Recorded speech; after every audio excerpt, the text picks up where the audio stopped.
लोणारच्या दैत्यसुदन मंदिरात अद्भुत किरणोत्सव। मंदिरात भाविकांची किरणोत्सव पाहण्यासाठी प्रचंड गर्दी। खाऱ्या पाण्याच्या अनोख्या बिवरामुळे जगाच्या नक्षत्रावर लोणार सरोवराचे नाव कोरलं गेलंय। हजारो वर्षापासून लोणार अर्थात उल्कानगरी एक आश्चर्य ठरली आहे। या ठिकाणावर नेहमीच अद्भुत गोष्टींचा उलगडा होत गेलाय। प्राचीन स्थापत्यकलेचा अद्भुत नमुना असलेल्या दैत्यसुदन मंदिरात 4 दिवसांपासून होत असलेल्या विस्मयकारक किरणोत्सवामुळे लोणार पुन्हा एकदा चर्चेत आलंय। 14 ते 19 मे पर्यंत सलग 4 दिवसांपासून भगवान विष्णूंच्या मूर्तीला सूर्यकिरणांचा अभिषेक होत आहे। 19 तारखेपर्यंत सूर्यकिरणांचा हा सोहळा भाविकांना तब्बल 10 मिनिटे अनुभवायला मिळाला। अख्ख्या विश्वाला भुरळ घालणाऱ्या लोणार सरोवराच्या काठी वसलेल्या शहराला किरणोत्सवामुळे एक वेगळे महत्त्व प्राप्त झाले।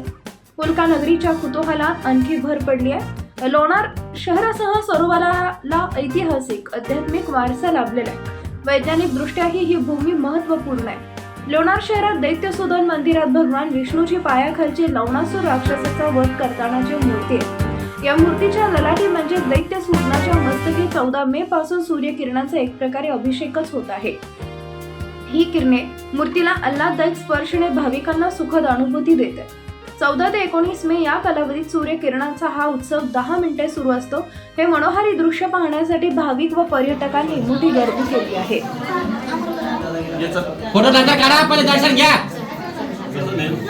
लोणारच्या जगप्रसिद्ध दैत्यसुदन मंदिरामध्ये हे मंदिर प्रसिद्ध होतं आपल्या शिल्पकलेनं आणि आपल्या भव्यतेमुळं। आता ते प्रसिद्धीस पावलं आहे। या ठिकाणी होत असलेला किरणोत्सव अद्भुत सुंदर अवर्णनीय असा असलेला हा किरणोत्सव। अनेक रहस्य या मंदिराची झाकून राहिलेली आहेत, दडपलेली आहेत। एक एक रहस्य जसं जसं उत्पन्न बाहेर येत आहे तसं तसं लोकांचा लोढा या ठिकाणी वाढत आहे।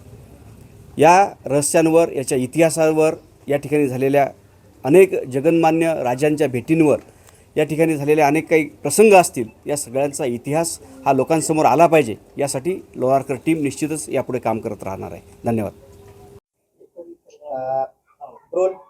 दैत्यसुदन मंदिराजवळ आपण सध्या उभे आहात।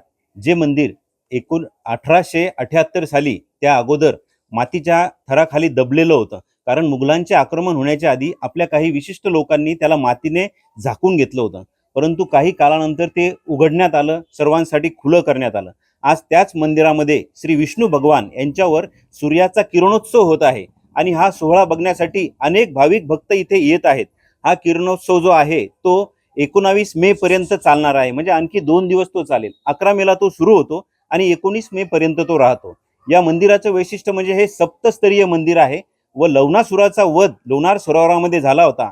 त्यानंतर त्याची प्रतिरूप म्हणून हे मंदिर इथे बांधण्यात आलं होतं। चालुक्य काळातील राजांनी विजयादित्य यांनी या मंदिराची स्थापना इथे केलेली होती। आज हा किरणोत्सव सर्व लोकांपर्यंत पोहोचावा अशीच आमची इच्छा आहे। धन्यवाद। नमस्कार, मी प्रथम हाके। मी सध्या स्थापत्यशास्त्राचा विद्यार्थी असून आज मी येथे दैत्यसुदन मंदिरामध्ये जो किरणोत्सव होतो त्याचे एक नयनरम्य दर्शन आज आपल्या सगळ्यांना घडलेले आहे। स्थापत्यशास्त्राचा एक उत्तम नमुना असलेले हे मंदिर बरेच वर्ष जमिनीखाली गाडलं गेलेलं होतं, परंतु उत्खननानंतर जेव्हा ते वरती आलं तेव्हा हा सुंदर स्थापत्य कलेचा एक नमुना आपल्याला सर्वांच्या डोळ्यासमोर उघडा झालेला आहे। आणि दरवर्षी हा किरणोत्सव होतो, परंतु जसं 22 जानेवारीला आपण सर्वांनी अयोध्येचा रामलल्लाचा जो किरणोत्सव बघितला, त्यानंतर लोकांच्या मनात एक क्रेज निर्माण झाली आणि तसेच या मंदिरात सुद्धा हा जो किरणोत्सव होतो याबद्दल एक कुतूहल लोकांच्या मनात निर्माण झालं, ज्यामुळे आज इथे एवढी गर्दी झालेली आहे। भविष्यात सुद्धा यावर एक संशोधन व्हावं आणि जी पण आधुनिक मंदिरं निर्माण होतील ती आपल्या पुरातन शास्त्राप्रमाणे होतील आणि याच टेक्नॉलॉजीचा वापर तिथे कसा होईल जेणेकरून आपलं गतवैभव पुन्हा लोकांसमोर येईल, याचा एक प्रयत्न सर्वांनी केला गेला पाहिजे ही विनंती। धन्यवाद।